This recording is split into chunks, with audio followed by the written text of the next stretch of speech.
Yeah, it ended with obviously my relationship with April and I coming back together, but still trying to resolve my sister Emily's character and her kind of continuation. And we settle on the fact that she and Bernie come together and create this harmonious family that I somehow accept.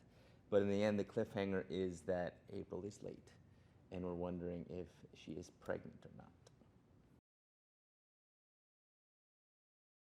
Well, this season we actually start the season premiere like we never have before in previous seasons. We start literally 15 minutes after the accident where Will and Natalie get hit by the car. As you talked about, the cliffhangers are all there, and it's 15 minutes later. So we're all rushing back into the hospital to really see what had happened to Natalie and Will. And we kind of assess the situation and go on our separate paths, but each one of those cliffhangers continue on in this first episode. It's interesting. I feel like the Ethan and April journey has been really wonderful in the fact that there's a lot of love there. And I would love to see this season kind of continue on that relationship and kind of develop and blossom into something really more grounded and real. Um, that's my hope. Whether that happens or not remains to be seen. I have a feeling there will be a lot more tension and conflict as the relationship gets closer and closer together. And I think that'll be a really fun experience to kind of play as well.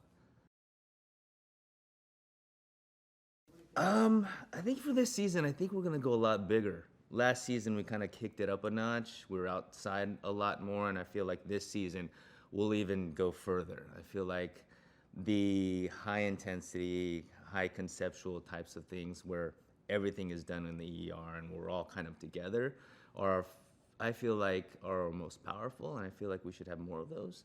And I feel like you'll see that throughout the season this season.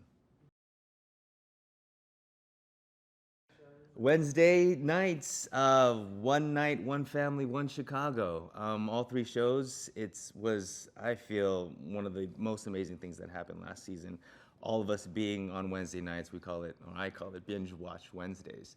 So you have Chicago Med at the 8 o'clock hour, Chicago Fire at 9 o'clock, and Chicago PD. So if you're a fan of any of the Chicago shows, you can actually see them all at once in one given night, and it's amazing.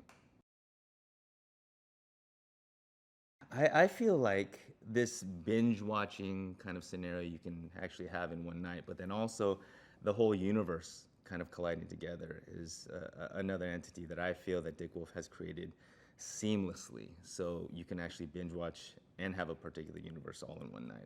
It's really, really amazing. Chicago is a character. I mean, it's the backdrop of all of our shows. The city itself is beautiful and wonderful, and the people are gracious and really, truly kind of the heartland of America. And I feel like we really try to emphasize that Chicago is the character or the central character in all of our shows. There is Dr. Crockett Marcel. It will be joining us. And Dominic Raines is a wonderful human being and a very gifted actor, and he's gonna fit right in. And I feel like the character, from what I've read, is a little bit of a badass. He's gonna kind of rock the boat and shake things up a little bit. So I'm really excited to see where his kind of character develops. I feel there's fans of Chicago Med. I feel there's fans of Chicago Fire. I feel there's fans of Chicago PD. And fortunately for us, last season we were all on one night. So I feel like all the bands were literally able to peek into the other shows. And because it's one spanning universe, I feel all of our fans have kind of folded together. So I can sense that each year or each episode or each Wednesday night, our audience continues to grow and grow and grow. Yeah, the crossovers are this epic movie adventure where you literally have 3 hours on one particular topic, but it seamlessly goes through all three of our shows. It's I would call it a 3 hour movie.